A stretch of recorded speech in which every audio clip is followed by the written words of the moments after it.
Siang, sedikit memaparkan hasil wawasan yang saya peroleh tentang pembangunan berkelanjutan berwawasan lingkungan. Sebelum melangkah kepada pembangunan berwawasan lingkungan, bahwa pembangunan berkelanjutan merupakan suatu bentuk pembangunan untuk memenuhi kebutuhan sekarang tanpa mengurangi generasi atau tenaga kemampuan generasi yang akan datang dengan memenuhi kebutuhannya.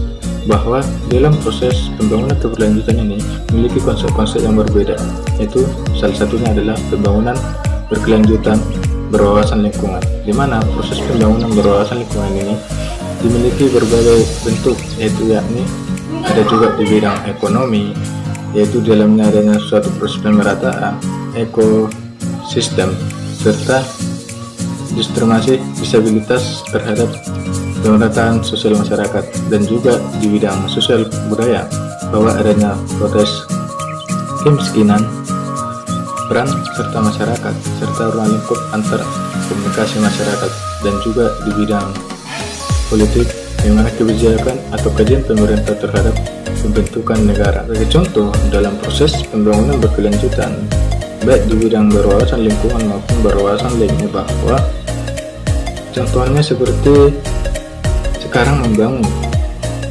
besok membangun, lusa membangun. Setelah lusa membangun, maka selalu akan mengalami pembangunan, sehingga dalam proses pembangunan tersebut generasi yang akan datang akan mengalami serta menikmati proses pembangunan yang kita peroleh, sehingga dalam kemampuan generasi yang akan datang tidak akan mengorbankan mereka. Artinya bahwa ketika dilakukan proses pembangunan, yaitu memiliki dampak yang sangat besar dan pengaruhnya bagi masyarakat dan juga negara, sehingga proses pembangunan tersebut dapat dikelola dengan baik tergantung bagaimana kajian pemerintah untuk mengelolanya. Apa yang akan terjadi jika kita atau ruang lingkup manusia itu sendiri tidak memperhatikan suatu proses pembangunan berkelanjutan berwawasan lingkungan? Dapat kita lihat sebagai video atau bentuk contoh gambar berikut. Sampah plastik mengapung di pantai Tanjung Karang, Kabupaten Donggala, Sulawesi Tengah. Ikan seperti melihatnya sebagai makanan. Dahulu pantai ini bagai surga. Atau bangau yang kelaparan mencari makan di antara sampah yang tersangkut di bibir sungai menuju laut Jakarta. Sampah-sampah ini terbawa aliran sungai mulai dari hulu. Padang Lamun, habitat ikan untuk regenerasi. Di sebagian perairan dangkal Kepulauan Seribu sudah dijajah sampah, meskipun bagian lain masih dalam status baik. Bahkan, sampah sudah mengendap di kedalaman 10 meter. Apakah sampah-sampah ini pantas hidup berdampingan dengan terumbu karang yang sedang sekarat? Ketika kita sebagai peran manusia dalam menjalankan kehidupan, bahwa ketika tidak memperhatikan proses pembangunan berwawasan lingkungan kita sendiri, maka secara terwujud kita tidak dapat mencapai pembangunan berkelanjutan, sehingga akan mengorbankan generasi yang akan datang, sehingga mereka juga menikmatinya tidak memiliki konsekuensi yang formal.